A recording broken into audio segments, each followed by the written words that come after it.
India crime coverage ન્યૂઝમાં આપનું સ્વાગત છે।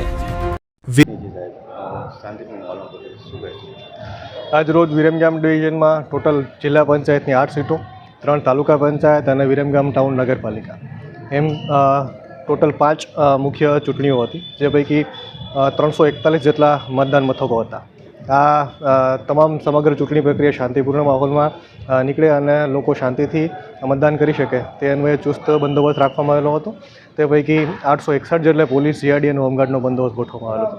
સમગ્ર પ્રક્રિયા દરમિયાન કોઈપણ જગ્યાએ કોઈ અનિચ્છનીય બનાવ બનવા પામેલ નથી અને સમગ્ર ચૂંટણી પ્રક્રિયા છે શાંતિપૂર્ણ માહોલમાં પૂરી થઈ। મતદાન પેટી સીલ મારીને લઈ જાવ, કઈ રીતે વ્યવસ્થા કરવામાં આવેલી છે?